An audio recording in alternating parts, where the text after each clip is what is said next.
The second part was suggested to him by a friend, Paradise Regained.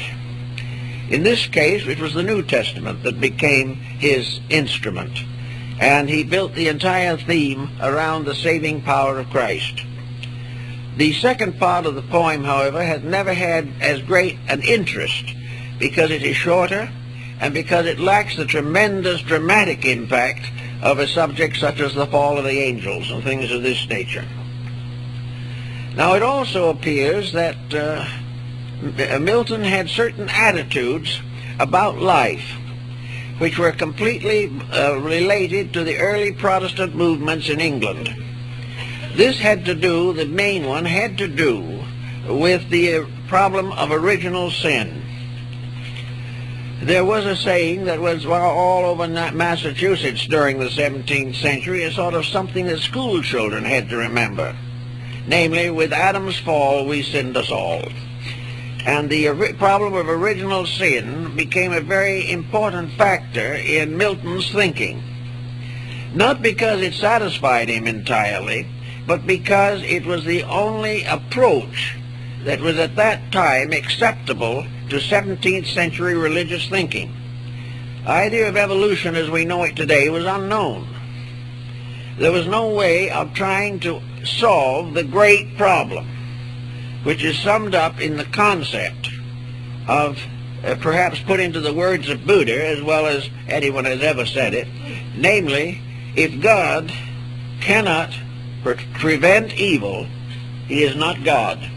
And if he can prevent it and does not prevent it, he is not good. Therefore, the problem was to solve this dilemma. And this became the basic background of Milton's theology, was to try to determine and understand the problem of original sin. Now, of course, this has plagued the church from the beginning. It has plagued practically all thinkers who have been idealists. The only people who are not worried about it are the materialists. They do not care. But there has to be, to the idealist, to the religionist, to the individual, the spiritual ideals and overtones, there has to be an explanation of the fall of man. Now, this constitutes a very large and spectacular and complex factor. And Milton, of course, approached it in the terms of his own day. But in so doing, he has also left to us a number of speculations which were inserted with certain variations upon the biblical theme. And in the study of these specializations, we get a glimpse of something else about Milton's philosophy that perhaps has considerable current value for us today.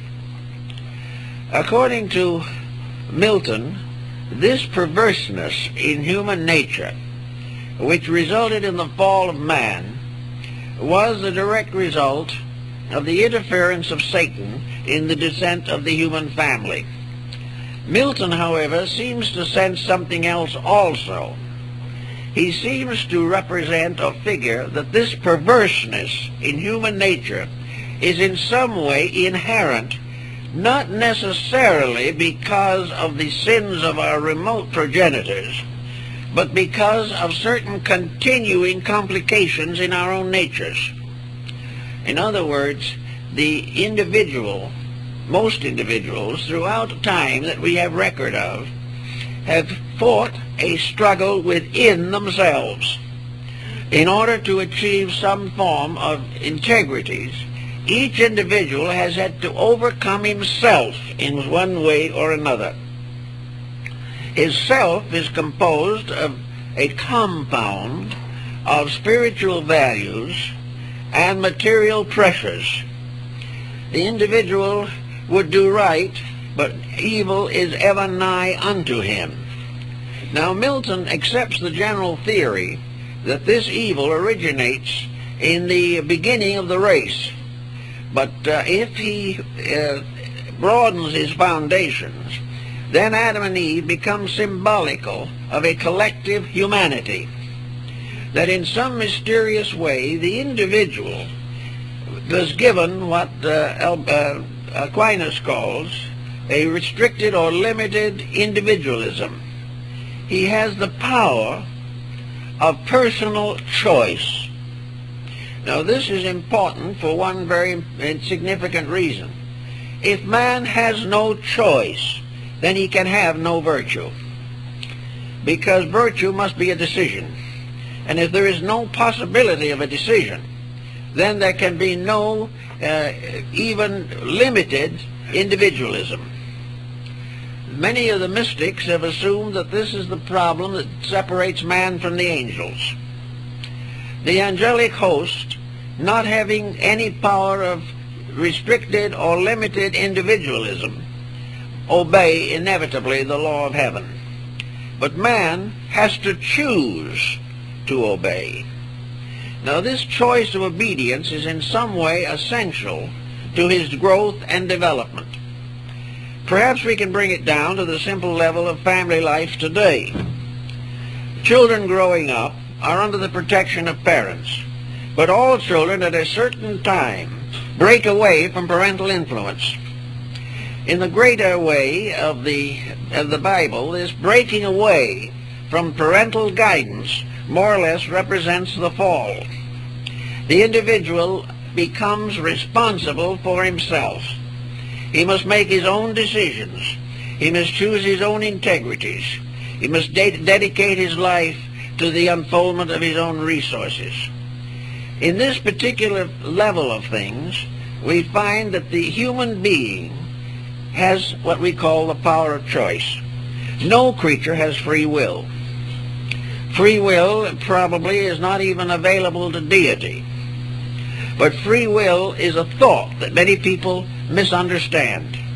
Free will would mean that you could do anything that you wanted to do. But limited more by circumstances, man has a power of choice. There are many things that he can't do, and he doesn't even expect to. There are many decisions that he can't make. He cannot do what he pleases. He can only do what he can do. Therefore, he has usually a series of choices. He can stay in the present job or get another one. He can marry the girl or not. He can decide on being a lawyer, or he can decide on being an architect. He can do all these things, but outside of a certain area, he cannot have free will. Now, the fact that he has not free will has a certain benefit. He is no longer dominated by an arbitrary code against which he can offer no resistance. He is now a free agent. He is now permitted to make his own decisions, and he is given the privilege of being right.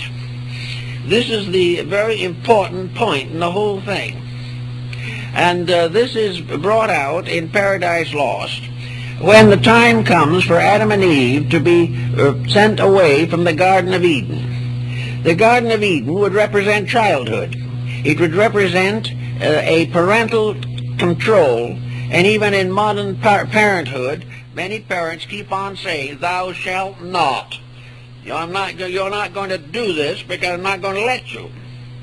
And the child remains comparatively docile for a while, but remembers these things. And the first time it gets a chance to do exactly as it pleases, it does so. Now, in the case of Adam and Eve in the allegory, they are sent out into a world in which they have the right to bear their own integrities. They must face life.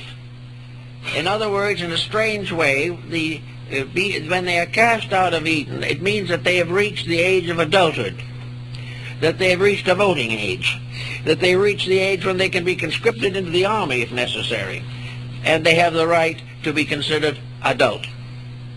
Now this means that suddenly they are individuals.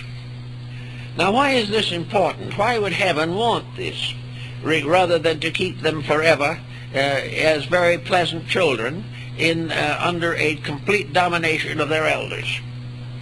Well, in a sense, this is answered by the allegory or fable or parable of the prodigal son. The prodigal son is the one who goes out and gets into trouble. But when he understands and realizes his mistakes, he comes back, and for him the fatted calf is served on a very nice dinner but the son or brother who stayed home is not so honored.